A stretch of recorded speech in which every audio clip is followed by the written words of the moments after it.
SSO, single sign-on. So single sign-on is a session and user authentication process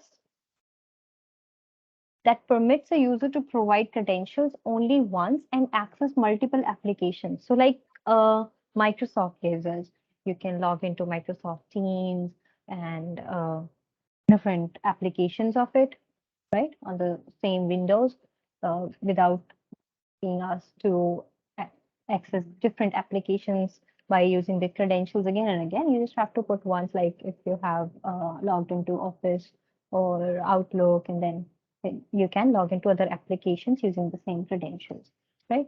So that is single sign-on. Same way for accessing the different collaboration applications, we can use single sign-on. The process authenticates the user for all the applications to which they have been given rights and eliminates further prompts when they switch applications during a particular session. The same thing is enabled in the different interfaces of the CUCM, like we just discussed.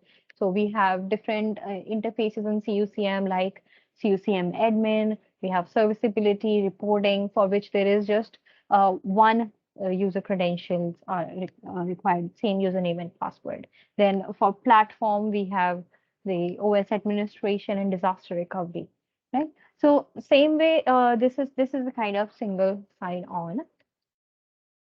So we can enable single sign-on for different applications like CUCM, IMN presence, Unity connection, contact center, or WebEx.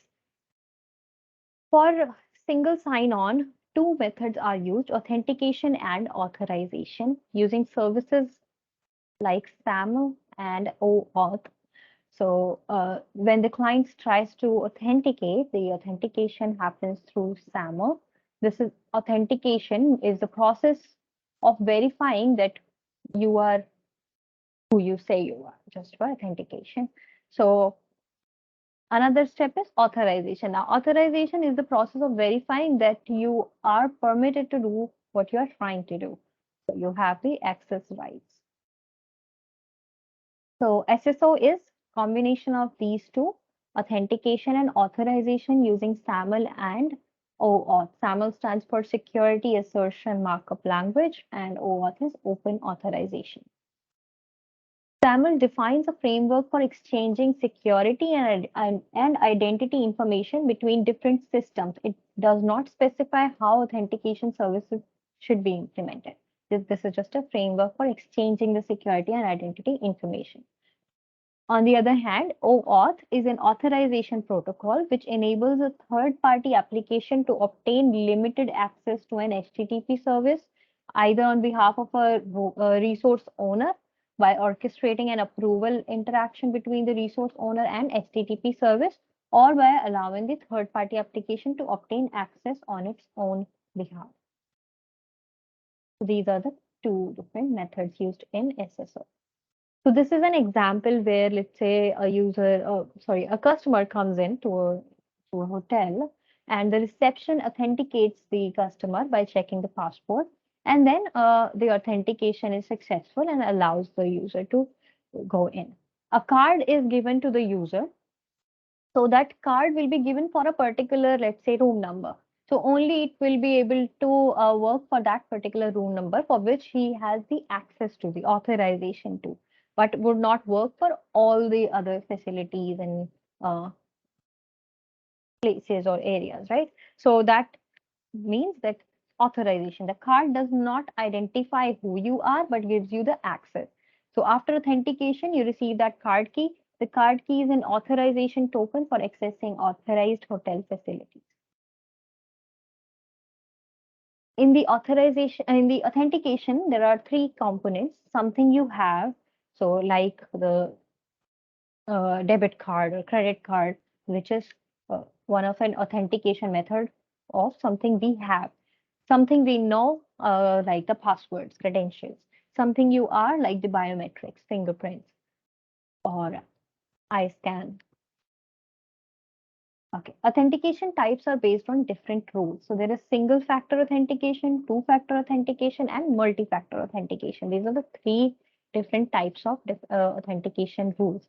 In single factor authentication, there is a knowledge factor required password, PIN, or security questions. In two-factor authentication, ownership factor is required. One-time password, smartphone, smart card are used. Multi-factor authentication are biometric factors like face recognitions, fingerprint. Authorization verifies that you are permitted to do what you are trying to do. The key is provided only after successful authorization. So this is always in this order. First is authentication. Once the authentication is successful, then the next step is authorization. The authorization key, which is like a token, it does not identify you but allows you to enter the particular room, facility, or floor in the previous example. There are some prerequisites for deploying SSO. So when you're deploying SSO, you need to deploy these three things: NTP, DNS, LDAP. These are the prerequisites for SSO. Now, what are the uses of these three? NTP setup, DNS setup, and LDAP synchronization. So for SAML SSO to work, you must install correct network time protocol. If there is a time mismatch between CUCM and the identity provider, this is a component which performs the actual authentication. Okay, IDP is the actual component that performs the authentication process. You receive the error invalid SAML response if the correct time synchronization is not there, if the network time protocol is not configured. For SAML SSO to work, the time difference between the authentication component IDP, identity provider, and CUCM applications must not exceed 3 seconds. Otherwise, there will be an error, invalid SAML response. Okay, so for this to work correctly, the network time protocol must be configured. All the applications should be synchronized. The next is DNS setup. CUCM applications can use DNS to resolve domain names to IP addresses. The service providers and the IDP must be resolvable by the browser. So that's why we need DNS to access these applications. LDAP synchronization. Now, LDAP synchronization is a prerequisite for using SSO for collaboration clients and workstations to access Cisco Unified Collaboration Services, as SSO is designed for multiple users, like in bulk. So LDAP is required for that purpose, also for user synchronization, user provisioning, and authentication from there.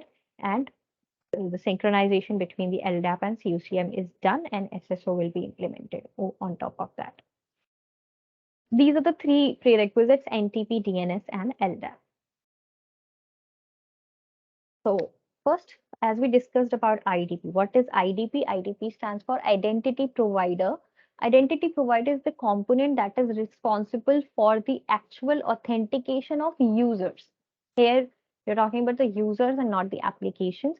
So for authentication of users, the component used is IDP, and the service used is SAML that we discussed earlier.